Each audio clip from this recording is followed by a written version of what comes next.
This is what we remember about Superstorm Sandy. The Jersey Shore in ruins. Homes knocked off their foundations. Ladies and gentlemen, the governor of the state of New Jersey, Chris Christie. And Governor Christie taking charge. People want to rebuild their homes. They want to rebuild their businesses. They want to rebuild their schools. They want to rebuild their state. It is time for us to turn the page to make sure that we get the state back to where it needs to be. That is my sole focus for the next year. Chris Christie became America's governor. In the eye of the storm was New Jersey Governor Chris Christie. And rose above politics. I've got a job to do here in New Jersey that's much bigger than presidential politics, and I could care less about any of that stuff. Governor, thank you for everything. Governor Christie was widely viewed as the savior of Sandy.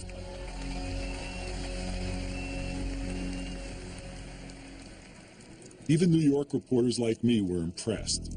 I write mainly about food, but living here, Sandy was a story I couldn't help but follow. And at first, it seemed great to have someone like Christie in charge. But one thing caught my attention: how eager he was to talk about all aspects of the storm, except one.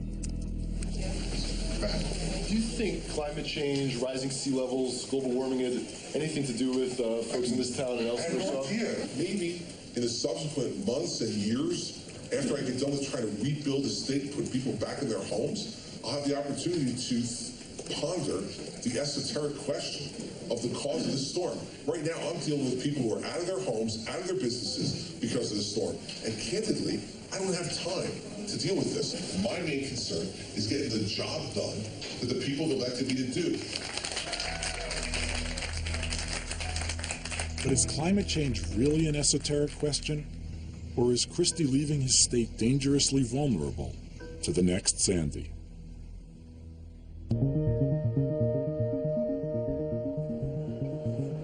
You came here this morning to witness history.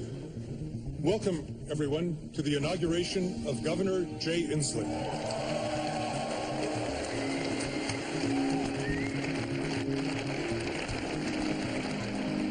Jay Inslee is the first political chief executive in American history to be elected principally on a platform of combating climate disruption. While leaders in Washington, D.C. pontificate and procrastinate, Jay Inslee sees an existential threat that transcends politics. I've never heard of a politician making climate change their defining issue and then winning.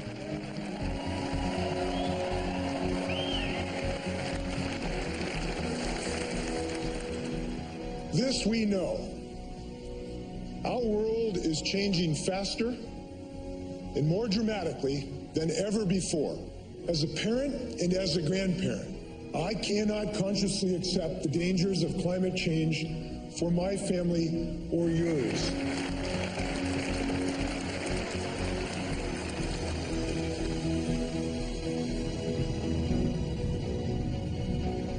In Washington, D.C., action on climate change has been stuck in a political quagmire. Are things really going to be any different in Washington state? If the Republicans' response to his speech is any clue, it looks like the new governor has a tough road ahead.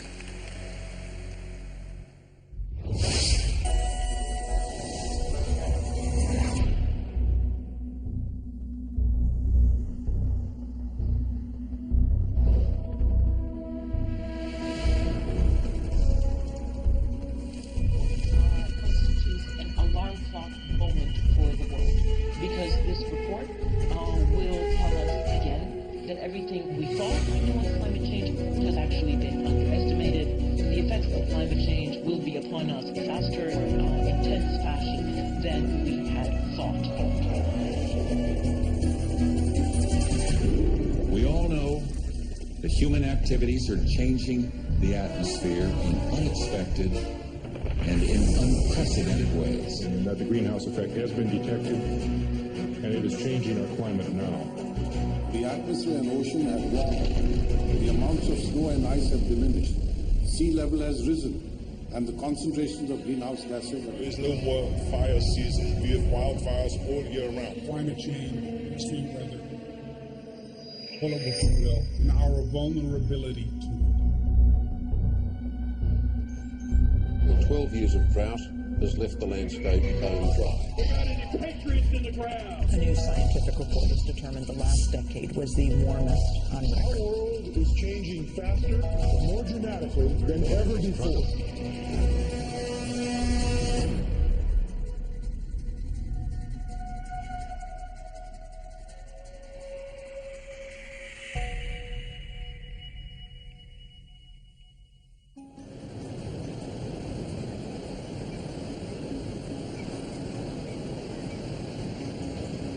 As Sandy barreled up the coast, Governor Christie made it clear to everyone that he was in charge, that he would lead New Jersey through whatever blow the storm would deliver. Mandatory evacuations are now in effect as of 4 o'clock this afternoon for the Barrier Islands from Sandy Hook south to Cape May. The combination of the rain, the flooding, and the winds are going to make this a very, very difficult event to deal with. But if you're prepared, let me assure you that we're prepared, and that together we'll be able to, weather through this.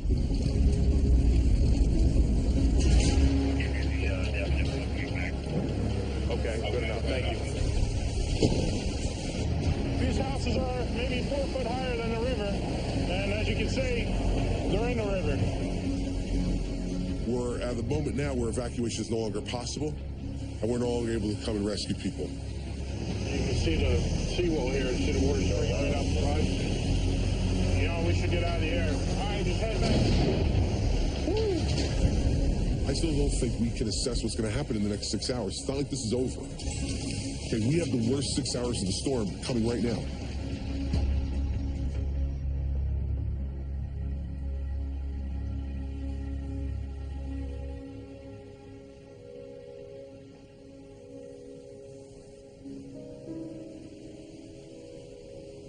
I know that many people in our state woke up today to absolute devastation. I got nothing left. There are no words to describe what so many New Jerseyans experienced over the last 24 hours. We have a long road ahead of us, but I have complete confidence we're going to come out of this better and stronger than before. We're tough. We're tough folks. Don't worry about that.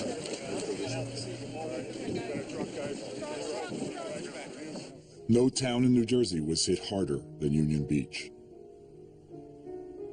Sandy's storm surge put almost the entire town underwater and washed away 110 homes.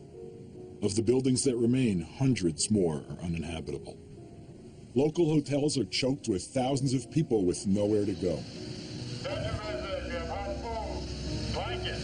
God bless you all. Be safe. I give you all my love and prayers. Thank you.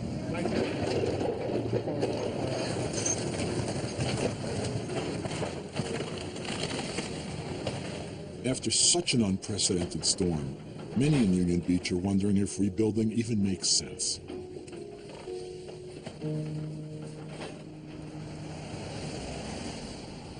And 6 will be 25. We have 2,600 people that still don't have a place to live. Give you an ICC. So we're working 12 hours.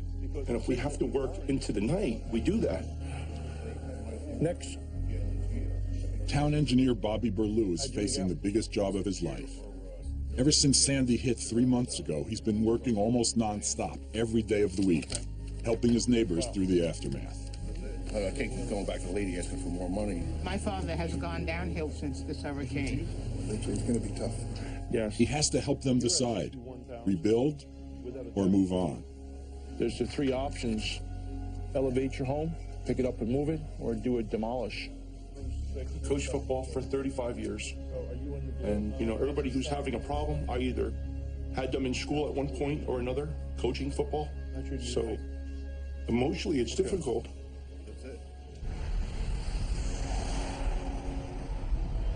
We're going to make a left turn onto Brook Avenue. All of the homes in this area, there's only one still standing.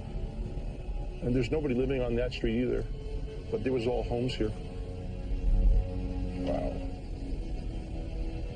And how much water was in here? At least 4 feet. Wow. So up to the top of the steps of a lot of these there's only houses. one person living here. Pretty sad.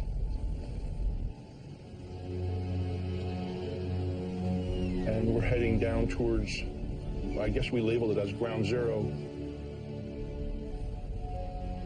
What do you think makes sense down in here, where you're calling ground zero? Do you think it makes sense to build or just give up? I really don't think the people are going to give up. But if there's another storm or a worse storm, same thing could happen all over again, yeah? Well,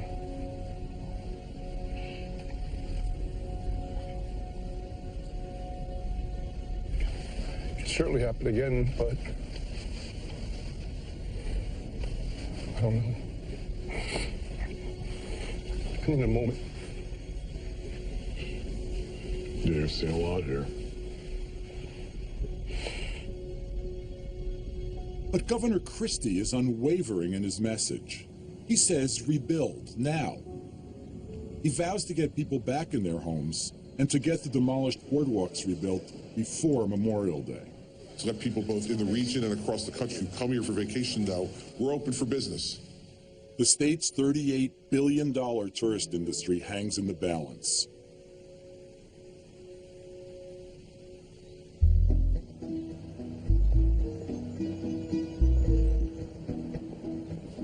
So you're just going to follow the sidewalk all the way up top, and I'll meet you in there and let you in. Oh, great. Thanks. You're welcome. I'm here to meet Washington State's new governor, Jay Inslee. He's already being called the greenest governor in America. He's only been in office a few months, though, so whether he'll live up to that remains to be seen. Jay. Inslee campaigned on two issues, boosting the economy and addressing climate change. And he seems to think they go hand in hand.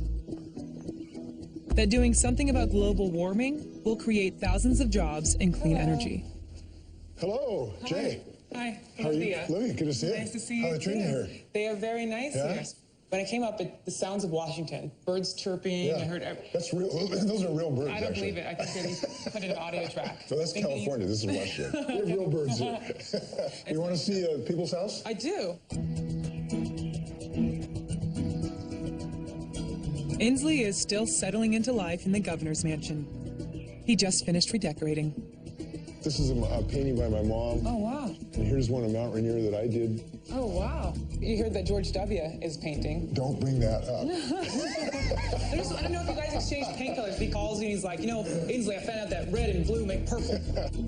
So there's our family here. We got some bike riders. Nice. There's Connor here is number 2 son.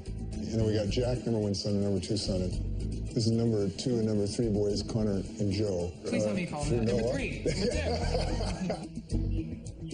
You can tell this guy is obsessed with the outdoors.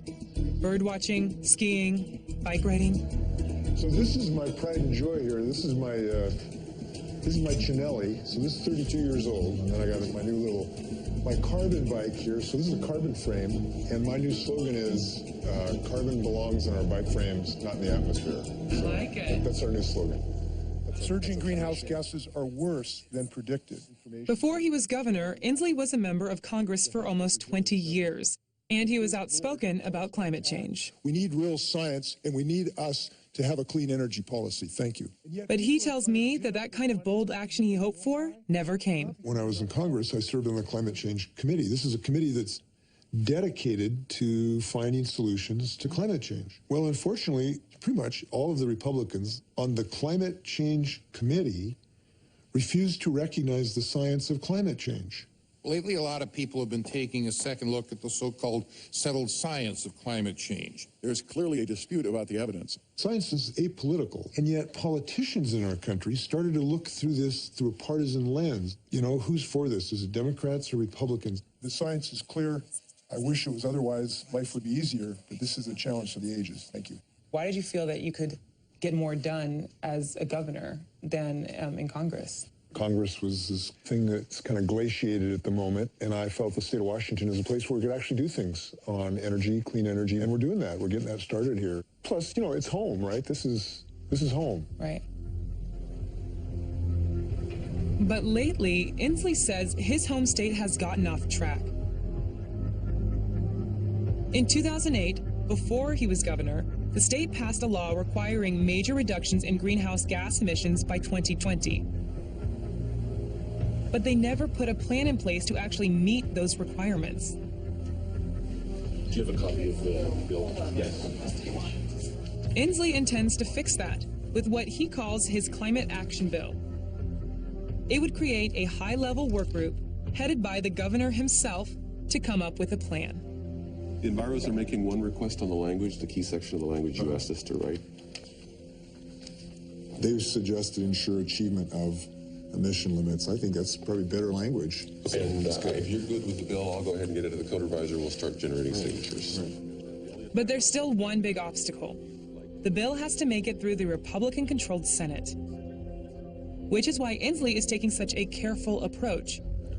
He's inviting members of both parties to join the work group and pushing to find a bipartisan solution to curbing emissions. The great things we've done in our country have usually been bipartisan things, ultimately. Right.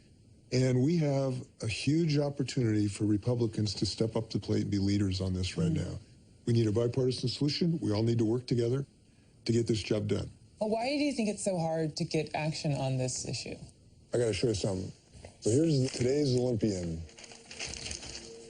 And the headline is, CO2 level passes feared milestone. Reaching a concentration not seen on the Earth for millions of years. For millions of years. How could you possibly have a headline like this and still have political resistance to taking meaningful action? It's also on page 9. It's there. It's there. But I think I'm that's not the giving issue. them a pass. I'm saying the issue is that people don't know how big of a deal it is. But here's a problem that I face. Even if I went to a legislative hearing and I held this up and I read this to some legislators here in my state, their response would be, it's just wrong. You know, I just don't believe it.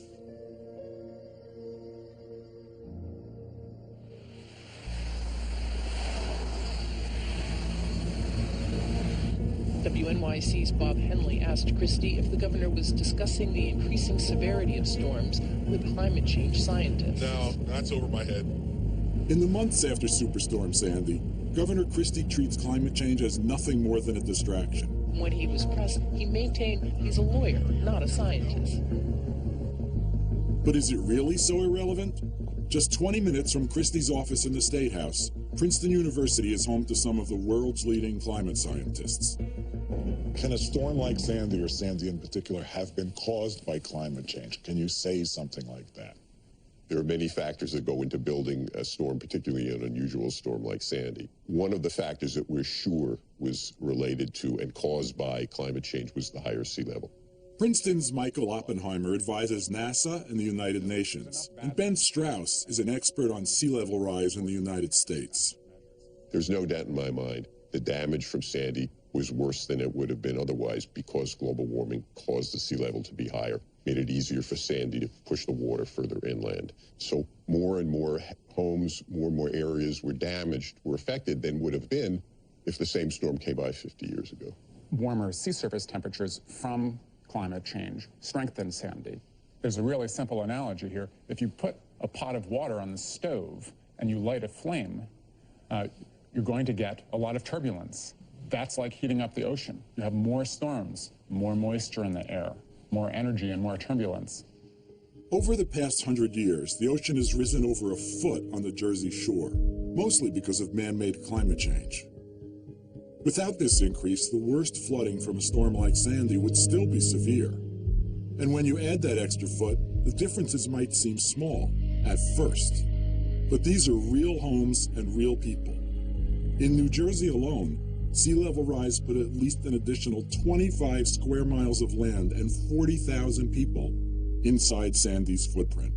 And scientists project that by the end of the century, the sea level will rise another 2 to 7 feet, which means that in parts of the state, even a normal storm could cause Sandy-level flooding. There's a tension between rebuilding as life was and recognizing the future risk and building in a way that protects property and protects lives in the future. The reality is that we can't and we shouldn't put everything back where it was in the way it was. But as New Jersey prepares to spend tens of billions of dollars rebuilding, it seems like Governor Christie refuses to take any of this into account. Governor's press office. Good morning. This is Mark Bittman. I was hoping to speak with Marie Carmela. We're hoping to set up an interview with Governor Christie. She's not in the office yet. Can I take a message? Yeah, I sent her a couple emails, so she can find those, I guess. Should I leave my phone number? Sure.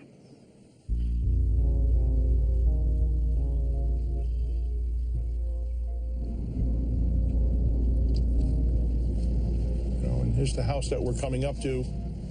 I'm doing an inspection on this one right now. 6 months after the storm, construction is underway in Union Beach.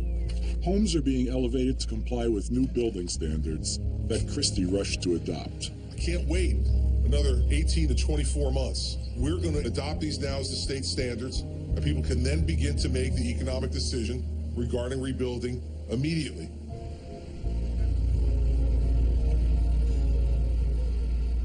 Governor Christie, he's been instrumental. I think he wants the shore to be built today, completely. He doesn't want to wait 10 years. When you go in these neighborhoods now, homes are being elevated all over the state. The problem is, though, if the sea is encroaching on those areas, it doesn't matter if the home is elevated. It creates a false sense of security among the residents that things are better when over the long term they're really not better.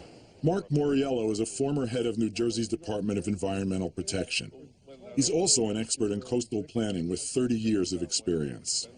And he tells me something I can't believe.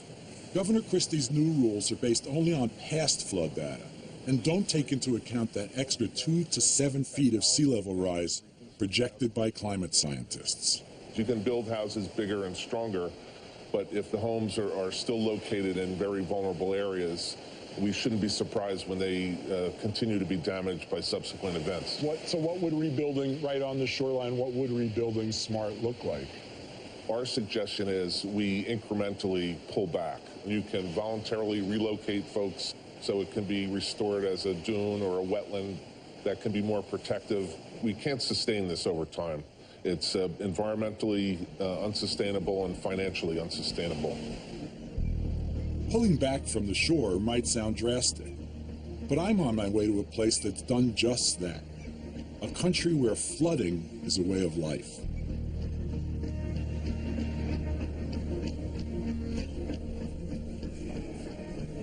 Well, it's a distinct honor for the Senate Energy, Environment, and Telecommunications Committee today to have the governor of the state of Washington, Governor Inslee, here.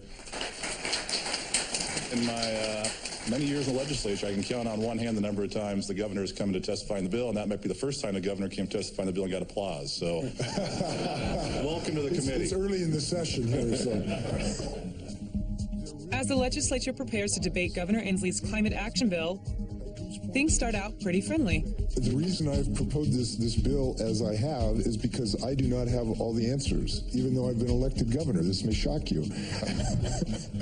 This is an invitation for us to work together to come up with those answers. But the Republicans have some tough questions. How do we move forward while not losing the manufacturing job base that we currently have here?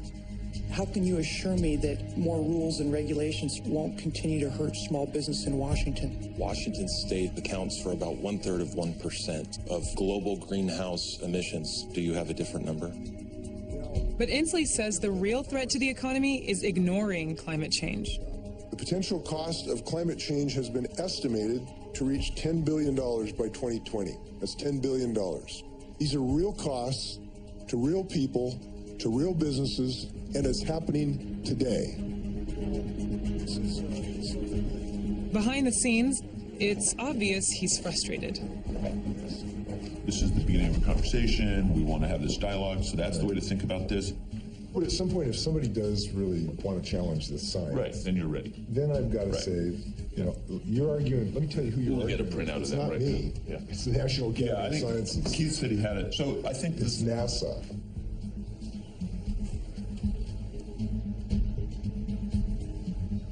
Some Republicans make it clear they don't believe climate change is real. They bring in their own witness to challenge the science. The global warming ended in 1998. That may come as a surprise, but I'll show you the data for it. What about all claims that the temperatures are warmer now than they have ever been? These are patently not true. Don Easterbrook is a retired geology professor from Western Washington University. Soon after this hearing, his entire department writes a letter disavowing his testimony. All the data that I've read and I have before me shows that particularly in the last 12 years, we've seen an increase in temperature. We've seen more records broken. This is the original data before they manipulated it. And what you're looking at is the data that has been tampered with by NOAA and by NASA. Is this a conspiracy? I'm not into conspiracy, so I have no comment on that. Soon, the Senate Republicans settle any doubts about where they stand.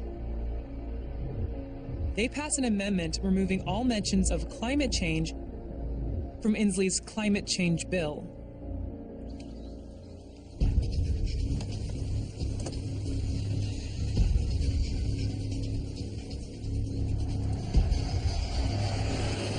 Inslee's been in office barely 2 months, and his climate change agenda is already faltering.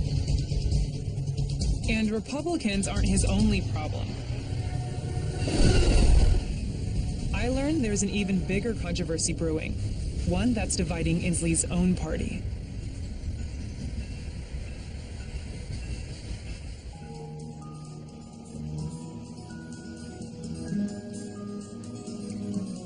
The Netherlands is one of the most low-lying countries in the world. Much of it is actually below sea level.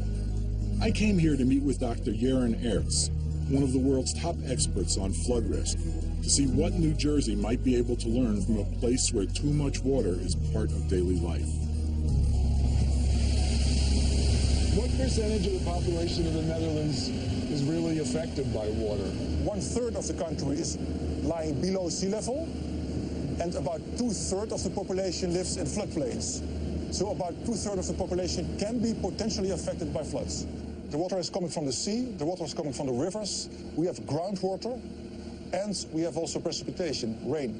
So we have all types of floods over here. We had our wake-up calls. We have had our Sandy. Their Sandy came in January 1953. The North Sea flood inundated 10% of the country's farmland, destroying 10,000 buildings and killing almost 2,000 people. In the aftermath of this disaster, the Dutch went to war with water. They built the largest system of dikes and levees in the world to keep water out. But in the 1990s, they got another wake-up call. Climate change was causing more intense rains and rising seas.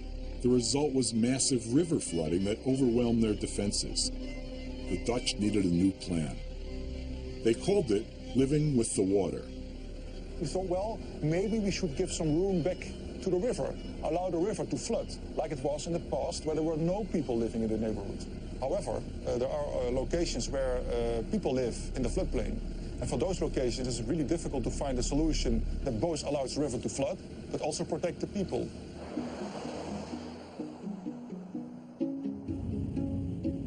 Now when you drive through the Dutch countryside, the landscape has been transformed. With help from the government, hundreds of people have been relocated. The ones who wanted to stay had to accept flooding as a fact of life. Where was your farm when the government came? This pile of rubble? Ja. I'm sorry. No. Heeft ons geïnformeerd dat er dus ruimte voor de rivier moest komen. Bevolkte gebieden, zoals de wijk Hintam en Sertogenbos en zo, en de A2 bij het Prinshuis, om dat droog te houden. Yeah, because only making the dikes bigger and higher, that was not enough anymore. So they need more space to flood the water. These farmers built this giant mound of dirt and moved their house and barn on top of it. Now, during a storm, the land below is completely underwater. By letting more water into the fields, how does this affect the area around the farms? Polders meegebruikt voor het water is er een 30 centimeter waterverlaging bij Sertogenbos. To mastermind their flood strategy, the Dutch created a group called the Delta Commission. It brings together politicians, engineers, and business leaders. And unlike New Jersey, they recruited climate scientists to help. Some people think climate change is something what's going to happen in the future, but it's already there. We are the first ones to sense the impact of climate change, because whether others say there are question marks or not, we are so low-lying, the impact on us will be immediate, and we can't wait. So we will have to deal with climate change. We will have to adapt.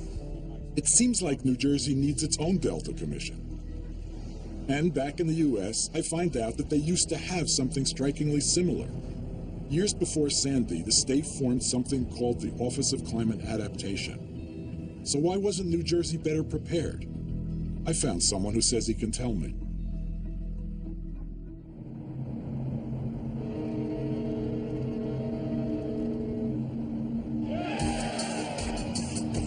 This is a regional issue, and a global issue, and a generational issue. Are you ready to power past coal? Governor Inslee is about to face what might be the biggest climate change decision of his entire term.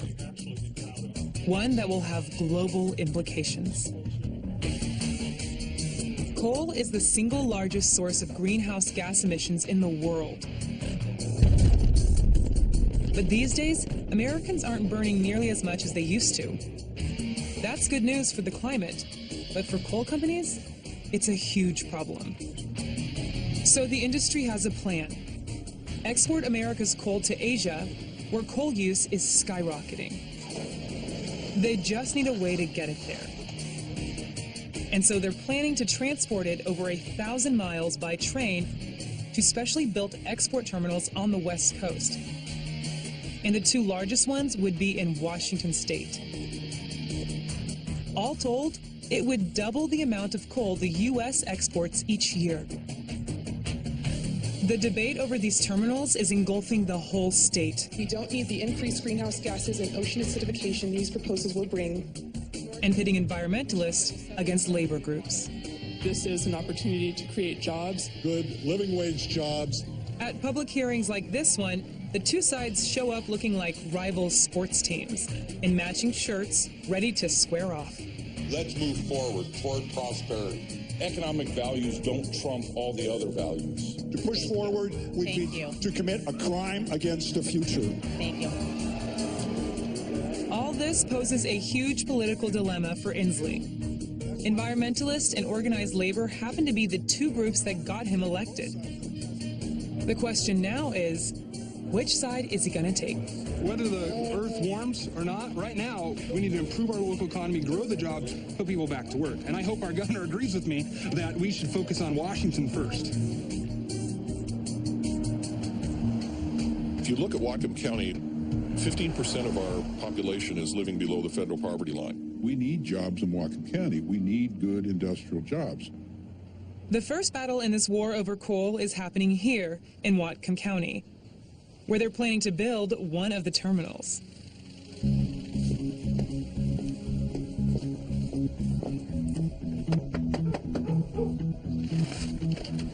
I'm out here supporting 4 candidates who are running from the Whatcom County Council race. A race for local county council may not sound terribly exciting, but when it comes to climate change, this just might be the most important election of the year. I'm on my way to meet with Brennan Zachovic from the group Washington Conservation Voters. His small staff is working nonstop to block the coal terminals. The whole point of this is showing the country, showing the coal companies, showing Governor Inslee that there's a political force behind this anti-coal effort. We're ready to come in and win elections on climate. This is crazy, but the first decision of whether or not we do these export proposals or not comes down to the county council in Whatcom County. This is small town politics, local stuff. Now, if Whatcom County votes to not allow these permits, that's the end of the coal terminals. If we win these elections in November, Whatcom County votes no on the proposal, that's the end of coal export through Cherry Point. It's game over.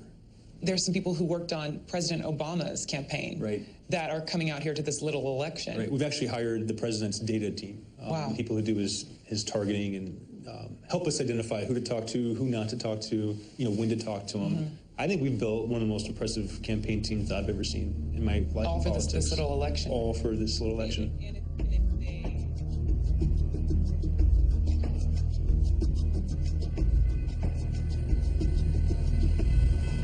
the United States were to halt all coal exports today, it's not going to stop the nations that are consuming coal to burn one lump of it.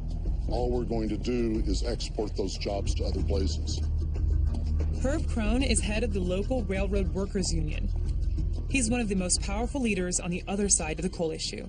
You can come out and protest and you can feel like you're doing something for the world, but you're not accomplishing anything except costing American jobs. You're saying there is no free lunch, but your big concern is that there are men that you represent who have no lunch, and that's what you're trying to focus on. There are a lot of families with no dinners, and there are a lot of unemployed construction workers. Jobs create jobs. The building of these facilities is going to employ thousands of people for several years. The railroad jobs are going to stretch all the way back to the originating point of the trains. Did you vote for Governor Inslee? Yes, our union supported Governor Inslee quite well. We talked to him about these facilities. What has he said about it? He said they have to be studied. I respect Governor Inslee, and we hope that he'll keep his pledge to keep an open mind. But so far, Inslee's avoided giving a straight answer about the terminals. We're still coming out of this recession. Job creation is extremely important to me. But I want to reiterate, we have not made any decisions. That'll be an ongoing process for years to come. I just wonder how long he'll be able to stay on the sidelines. Meanwhile, his climate action bill is nearing a vote. And the governor faces a tough decision. Is the bill worth passing if the words climate change aren't even in it? The question now before us is sort of a cost-benefit analysis. Do we go with this bill that is less than perfect, or do we continue to work and fight over the language? If we wanted to get it out of the Senate, we basically needed to avoid the fight. And in the end, that's what Inslee does. The bill goes to a vote without any mention of climate change. But in exchange, the Republicans agreed to join Inslee's work group to reduce greenhouse gas emissions. 37 yeas, 12 nays. Senate Bill 5802 is declared passed. And many of them thought the bill would die because we'd insist on the word climate change. We went ahead and just passed it anyway. This is the start of something big here. It serves a purpose, which is asking Republicans and Democrats to come to the table and accept moral responsibility for finding a solution. Inslee claims it as a victory. But once the work group starts meeting, I wonder if these two sides will actually be able to agree on anything.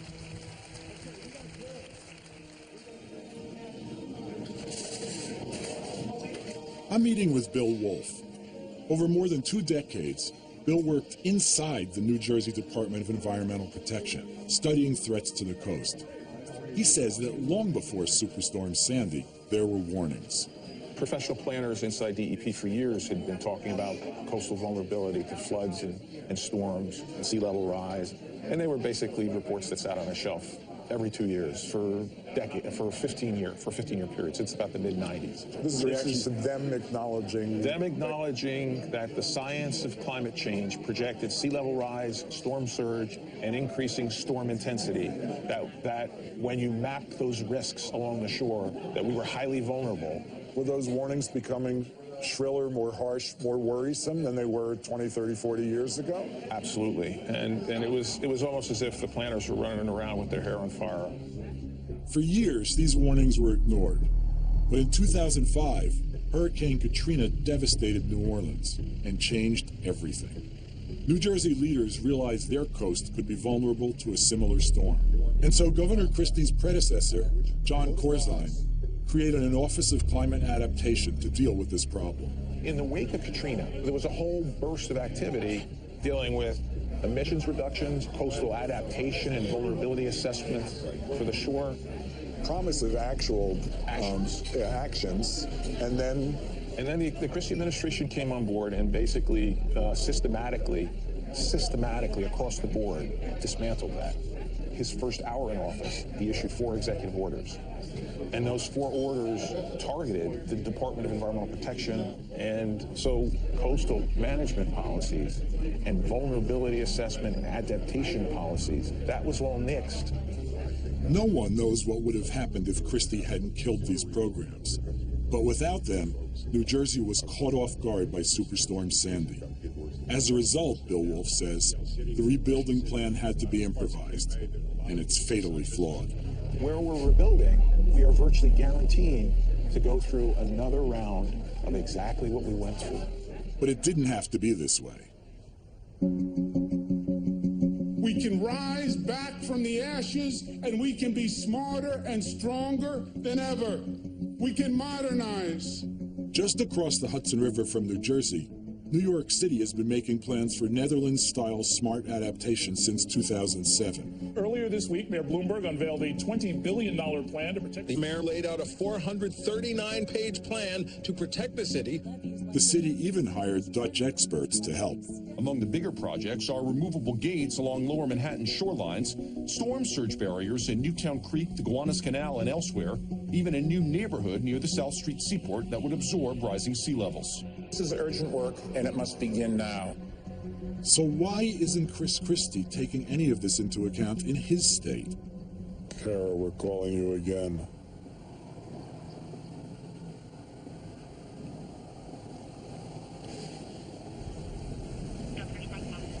Can I have Kara Walker's office, please? This is Kara. Hey, this is Mark Bittman. I'm just following up, seeing if we can get that interview we're trying to get with Governor Christie. Okay, I'll have to follow up with you. At the moment, I don't have an answer for you just yet, but I do have your request on hand, and hopefully we can touch base tomorrow. That would be great. You want me to call you, or you're going to call me? I think I've got all your contact information in the email, so, I can definitely reach out to you. Okay, we're here for the Climate Legislative and Executive Work Group. As part of our lean management, we've sold the gavel, so we don't have a gavel to start with. So we'll just start with good intentions. As Governor Inslee's bipartisan work group begins to meet, the cracks are already showing.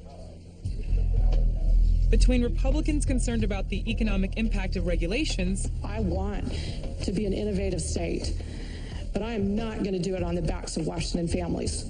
And Democrats concerned about the impact of climate change itself.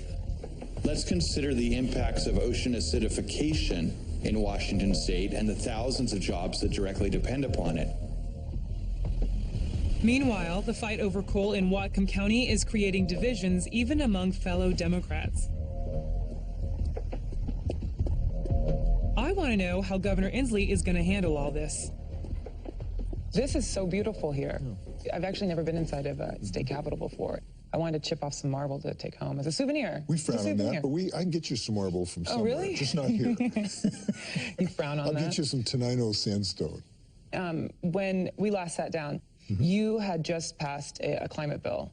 How has that been working so far? How happy are you with that? So we've had our first series of meetings, but now we got to establish the plan to meet the targets. And we've set this up to try to do this on a bipartisan basis, Democrats and Republicans. Are you still as frustrated with Republicans as you were before, or do you feel that there has been some movement? Well, the jury is out. So we'll see in the next few months whether they accept we put our hand out to try to ask them to help us design a solution. And I hope they do.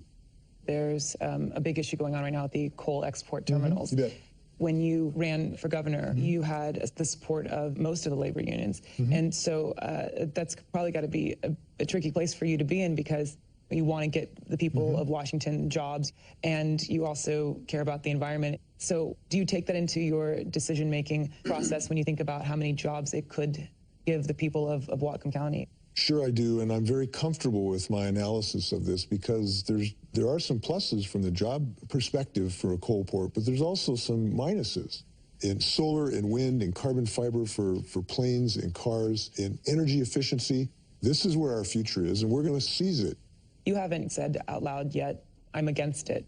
Well, I am confident the voters of Whatcom County are going to know the ramifications of this. This is going to be a very hotly contested issue. People are going to know the carbon dioxide pollution that comes from this. It doesn't matter where coal is burned. The carbon dioxide that comes from the coal that's shipped out of Washington, burned in China, ends up in Puget Sound. It ends up changing the climate.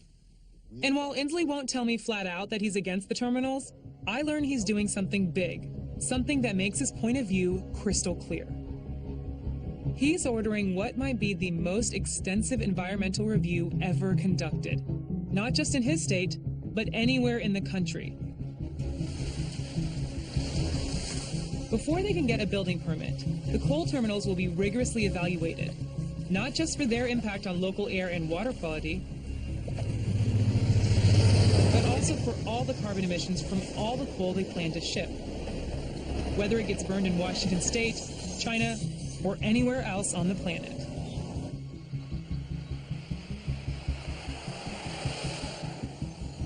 Hey, this is Dick Donahue with you this Saturday morning here on KGMI.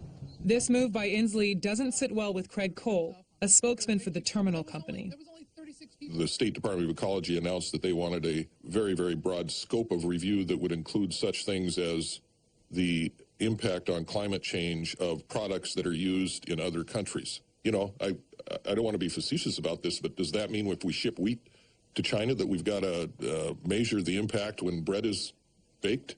All I ever read in the newspaper, online, TV is, you know, we want to bring manufacturing and production back to the United States, but it seems to me that we are doing everything in our power to chase it away. We don't need people from California or Seattle to tell us how we ought to vote in our local county council races.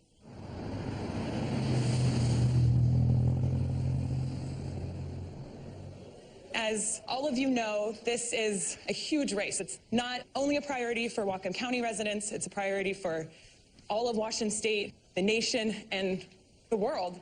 The coal companies just dumped an additional $160,000 into their PAC. But there's no amount of money that replaces what you guys are going to do today. As the election in Whatcom County gets down to the wire, both sides are making a last-ditch effort to win people over. I'm a volunteer with the Whatcom Wins campaign for county council. This November, we have a really important election for Whatcom County. Thank you very much. Bye. Fred Brown, Barry Buchanan, Ken Mann, and Carl Meyer.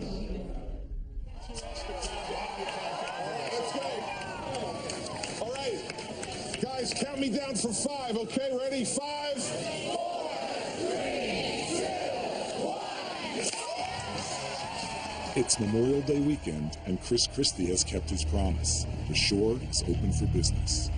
Christie even sets a new Guinness World Record for longest ribbon ever cut. He sure knows how to milk the media attention, but he won't talk to me. We're on hold, needless to say. 2 minutes. 3. Almost 4. This is Kara. How can I help you? Hey, this is Mark Bittman. We spoke a month or 2 ago. You actually were going to get back to me with an answer about whether we could get an interview with the governor about Sandy and its effects on the shoreline. Okay, sure, Mark. Let me go ahead and circle back with our office here, and I'll touch base with you, hopefully by the end of the week. But in Union Beach, not everyone is satisfied to simply go on with life without getting some clear answers on why the storm was so devastating and what the future might bring. Climate scientist Michael Oppenheimer delivers some unwelcome news. We're unlucky. In this area of the world, the sea is projected to rise faster than the global average. If it's 4 feet higher, which is what we think will happen in this area if sea level rise is not slowed down by rather stark emissions cuts, then the 100-year storm happens every 5 years. It is eye-opening, and I do respect it, the science behind it. It's, you know, it's fact. You know, it's not, you know, it's not the sky's falling for sure. It's reality. And I am so sorry my husband didn't come, because I would like him to hear what the doctor said. Very frightening. We don't know what to do. We have to adapt to the conditions that we know we're facing now and will face in our lifetimes and our kids' lifetimes. I'm not rebuilding. I didn't get the funds to do it. After listening to you, I'm kind of glad I'm not rebuilding. It scares me a little bit more. I feel like the state put funnel cakes before families, and that's a shame. I hope you take this not as a partisan remark, but it's true also of my state. New York has a governor that wants to be president. New Jersey has a governor that wants to be president. These people will be asked what they did to save people after Sandy. This is one way you can be effective. Your voice will be heard. It may not do you a damn bit of good after the fact, but the knowledge that you'll be there calling these people to account, they know that. The Governor Christie knows that, my Governor Cuomo knows that. Both of them are trying to stake claims for having handled this situation well. You're the test as to whether they did, and you will be the witnesses.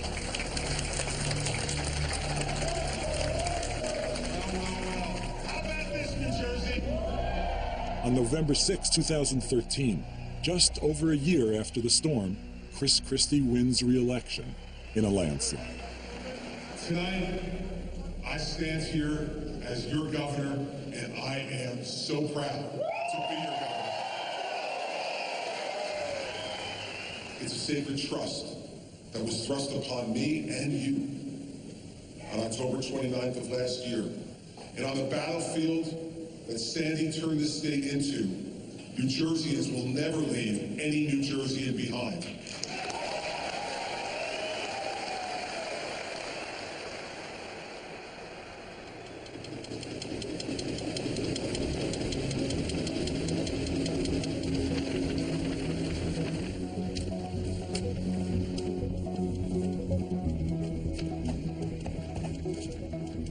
As the votes for the Whatcom County election start coming in, Buchanan's up. Yeah. Ken Mann's up. Oh my God, Carl Weimer's up. It's clear the environmentalists are headed for a big win. Oh my God! Oh, Rudd Brown's up. The election results virtually guarantee that a coal terminal won't be built in Whatcom County. It's a refreshing victory in what's otherwise been a tough first year as governor for Jay Inslee. The purpose of the work group is to recommend a state program of actions and policies to reduce greenhouse gas emissions. As the work group created by Inslee's climate action bill comes to an end, the Republicans don't even seem to think Washington state should meet its emissions reduction goals. I've heard two members of these committees to see it's really not that important to meet those targets. And I think it's going to be difficult. You started this fight. Those numbers were pulled out of the sky. Those numbers were just goals to work toward. We are supposed to meet these goals. Does not everybody agree with that? I mean, seriously. What's happening here today is not being helpful, and I would appreciate it if other members of the committee did not try to say that I am for or against or anyway, I asked a question. I didn't receive an answer, so we'll move on. I don't feel like I have to answer. Let me put a motion.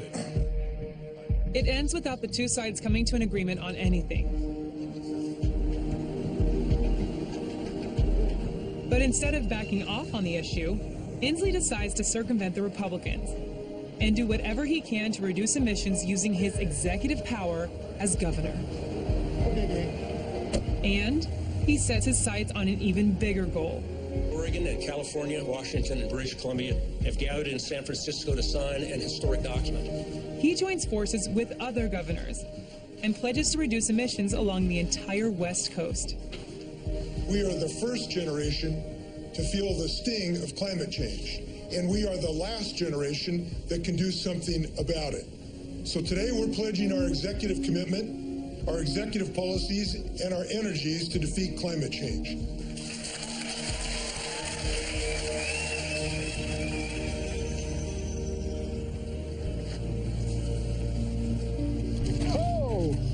Yes, we are ready, aren't we? How about this one? Okay, let's try that. Well, there he is. There's a little guy going. He's making a getaway. Just seeing that look on his face, he just lights up. Okay, we'll put him back. And I had the same experience, the same sense of joy at just seeing that life form. Okay, buddy. There you go. Now he's home. And I really do want my grandson's grandson to have that same experience. There you go. This very much is, to me, a legacy issue. That's how I think of it, and that's why we're going to win this battle.